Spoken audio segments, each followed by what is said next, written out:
Well, after listening to an academic and then industry representative, be moved to somebody who is thought guru, who has got his finger everywhere. He was a part of corporate sector. Then he's a literary light and also a great thinker. So Gurucharan, now I really read out what Trump feels. I truly believe that the first 100 days of my administration have been just about the most successful in country's history. And he adds, perhaps the greatest change of all is the renewal of the American spirit. As long as we have faith in each other and trust in God, then the sun will always shine on our very glorious republic. Looking through the eyes of difficulty of being good, where will you place Trump as the president of the oldest democracy in the world? Then I can ask you another question. Though his rating has been down to 40%, but as I was mentioning in initial comment, his rating among his die-hard support is 94%. But for any president in the first 100 days, with the kind of low rating he has, can he afford to continue shunning the media by calling it fake and dishonest? Does it augur well for the US? You'll see, time permit will ask something more, but let us begin. Thank you. Well, with a 40% national rating, which is the lowest that a president nationally has had, he can't really claim what he has claimed in his first 100 days. I think the biggest damage really to the United States is the polarization in the country. United States has been polarized. You know, we have seen gridlock in the Congress, in the Senate over the years. But I think this is the sort of height of that kind of polarization, which almost verges on enmity between people. And I think that's perhaps that legacy doesn't seem to be going away. Now, yes, he's the president who has done the flip-flops, the most flip-flops. He sounds like an infant who's shaking the cradle all the time. But, you know, I feel ultimately, like the United States or like India, the United States has strong institutions. The courts, they've pushed back on his ban on people coming from Muslim countries. There's a pushback on his health care bill. And certainly, I think that one of these institutions is the media. And it would be in his interest to improve his relationships with media. He can't carry on in the way he has. Now, you asked about, let's take a look at the India-US thing. I think that's what is of interest to us. And as far as the H-1B visas are concerned, I have a contrarian view. I think actually he may be doing us a favor. Now, the CII, of course, has to defend our existing enterprises. But I think the reality is, of course, there is a shortage, they say, of 1 million software engineers in America. This will raise costs to American companies, it will raise costs to the American consumers. But for Indian companies, I think this is a boon, because Indian companies will be forced to move upwards. We'll be forced to get away from the body shopping type of jobs that we have been doing. And with technology moving so rapidly, a lot of this, what we are doing now, will be able to be done remotely. And even the 10,000 jobs that Infosys has announced that it will that it will open in the United States, if you read actually the content of that, they are talking about very high-end jobs of people who don't exist in India. They're talking about artificial intelligence people. They're talking about they're really looking at Infosys 5 years from now being a very different high technology company. So it's a very sensible move, and so you can't say that this is an answer, that Trump's answer, Trump has succeeded in this case at all.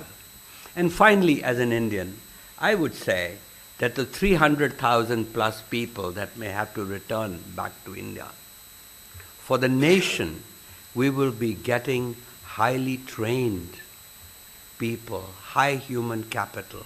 Many of these will come back and create startups, start new companies, and they will spend money in India, raise demand for products of our country. So I am not, frankly, worried. I think he will have done us a favor with this thing. Now, the other aspects of US-India relationships, of course, one area of convergence is terror. And so far, he has shown some action, whether it was in Syria or Afghanistan, but it is action against ISIS. I hope that he would start paying a little more attention to Lashkar-e-Toiba and Taliban, which are of much greater interest to India's interests. And the third point, I think, is something that most of you probably do not know, that his closest advisor until a month ago was a man called Steve Bannon. Steve Bannon is perhaps the most dangerous advisor to any leader in the world. In fact, Steve Bannon calls himself Thomas Cromwell, who was a very dangerous man.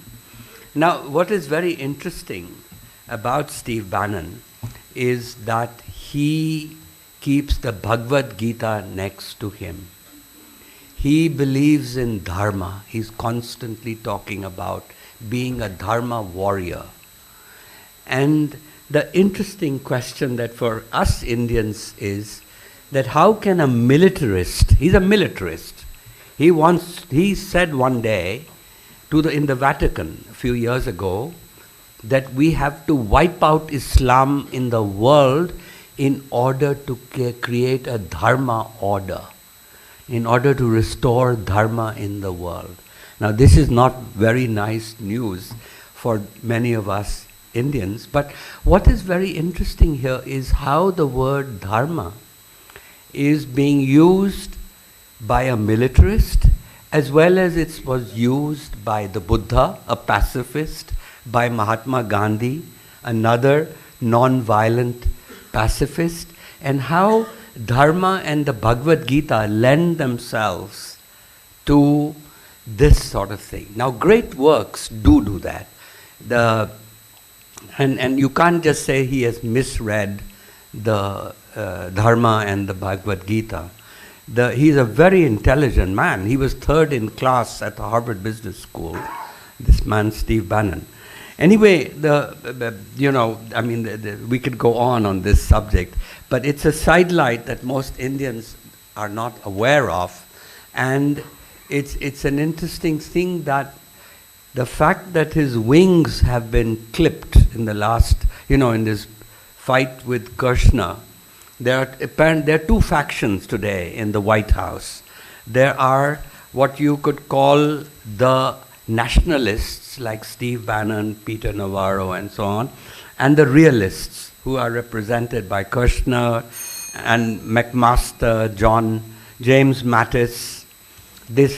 Anyway, I think it could one of the meanings of dharma is cosmic justice. And the clipping of the wings of Steve Bannon could well be a symbol of cosmic justice. Anyway, I just wanted to time's running to the end. One of the points that Ambassador had made, asked in his question, is comparison of Modi and Trump. And I think, frankly, yeah, there are some similarities, but actually, no. I don't belong to the school that you can compare these two people. Trump is far too unpredictable, and Modi is turning out to be far too predictable. I mean, I think Trump is a much more dangerous man, and the future of the world is uncharted territory. Whereas actually Modi, we expected real change from Modi. And Modi has been very cautious. His economic policy, except for two mistakes, has been a pretty much a continuation of the policies we've had. And the two mistakes, of course, are demonetization and this loan waiver that he has given in UP. These are both bad things, but in the overall scheme of things, I think Modi's economic policies may not be bold enough, but they have been predictable and good policies. And as far as unpredictability does have its uses, and that unpredictability, I would say, is that we did not expect China. Unpredictable means that even China is scared about what he's going to do next. So I guess my time is up, but let me finish my sentence, which is that China is scared of Trump, what he's going to do. And what did they do when the Chinese leader, Mr. Xi, arrived in Florida?